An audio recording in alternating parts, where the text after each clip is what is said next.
একজন ব্যক্তিকে বিষধর সাপ কামড় দিয়েছিল। যখন ডাক্তার তাকে ব্যথা কমানোর জন্য মরফিন দেওয়ার পরামর্শ দিলেন, সে পরিষ্কারভাবে তা প্রত্যাখ্যান করল। এর কারণ সে কোনো কঠোর বা বহর সাহসী মানুষ ছিল না, বরং কিছু সময় আগে পর্যন্ত সে নেশার আসক্তির সঙ্গে লড়াই করছিল। যখন সে জানতে পারল তার প্রেমিকা মা হতে চলেছে, সে জীবনের দিক পরিবর্তন করার সিদ্ধান্ত নিল। কিন্তু যখন সে তার দায়িত্ব পালনের কথা বলল, তার প্রেমিকা তাকে স্পষ্টভাবে জানিয়ে দিল যে সে যেন তাদের থেকে দূরে থাকে। এই কথা তার হৃদয়কে গভীরভাবে আঘাত করল, কিন্তু সে তার প্রতিশ্রুতি থেকে কখনো পিছ হয়নি। সে একা একাই একটি ফায়ার স্টেশনে পৌঁছল, যেখানে সে ফায়ারম্যান হওয়ার চেষ্টা করতে গিয়েছিল। সেখানে তাকে সঙ্গে সঙ্গে প্রত্যাখ্যান করা হলো। সে ফিরে যেতে উদ্যত হলে ফায়ার প্রধান তাকে থামালেন এবং শুধু একটি প্রশ্ন করলেন, তুমি ফায়ারম্যান হতে চাও কেন? তার উত্তর ছিল সরল ও সত্য, আমি বাবা হতে যাচ্ছি। এটি শুনে প্রধান তাকে একটি সুযোগ দেওয়ার সিদ্ধান্ত নিলেন, তবে বললেন তাকে দলের বিশ্বাস অর্জন করতে হবে। তাকে 1 ঘন্টার মধ্যে 15 কিলোমিটার পাহাড়ি পথ অতিক্রম করতে হবে। সে তখন খুবই দুর্বল ছিল। কিছু দূর যাওয়ার পরই সে বমি করতে শুরু করলো। যখন অন্য সদস্যরা ফিরে এলো, তখন সে অর্ধেক পথও অতিক্রম করেনি।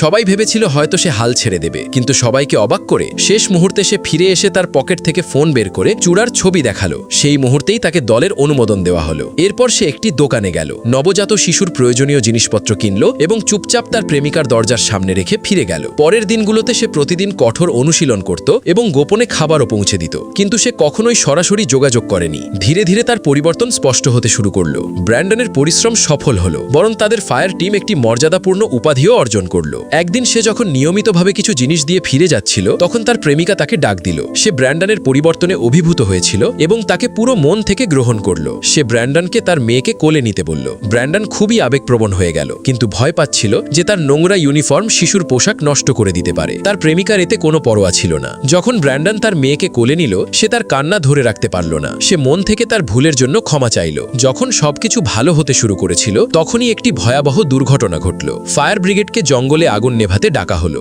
ব্র্যান্ডনকে বাতাসের দিক পর্যবেক্ষণের দায়িত্ব দেওয়া হলো। সবাই ভেবেছিল এটি একটি সাধারণ কাজ, তাই হাসি মুখে বিদায় নিল। কিন্তু কেউ জানতো না যে এটি তাদের শেষ বিদায় হতে পারে। ব্র্যান্ডন যখন পাহাড়ের চূড়ায় পৌঁছল, তখন সে দেখল বাতাসের দিক হঠাৎ পরিবর্তন হয়েছে এবং আগুন দ্রুত তাদের দিকে এগিয়ে আসছে। সে সঙ্গে সঙ্গে সতর্ক করল, কিন্তু আগুনের গতি তাদের থামিয়ে দিল। প্রধান এবং দল কিছু বুঝতে ওঠার আগেই আগুন তাদের পথ আটকে দিল। প্রধান সবাইকে ফায়ার শিল্ড ব্যবহার করার নির্দেশ দিলেন। এরপর ভাগ্যই তাদের একমাত্র ভরসা ছিল। সে মনে মনে ভাবল যদি সেও সেখানেই শেষ হয়ে যেত, কিন্তু এখন যেহেতু সে বেঁচে আছে, তাকে তার শেষ প্রতিজ্ঞা পূরণ করতে হবে। শহীদ ফায়ার ফাইটারদের পরিবার একটি জিমনেশিয়ামে একত্রিত হলো, এই আশায় যে বেঁচে থাকা একজন ব্যক্তি হয়তো তাদের আপনজন হতে পারে। যখন ব্র্যান্ডন সেখানে পৌঁছল, সবার আশা ভেঙে গেল এবং কান্না শুরু হলো। ব্র্যান্ডনের হৃদয়ও তাদের সাথে কেঁদে উঠল।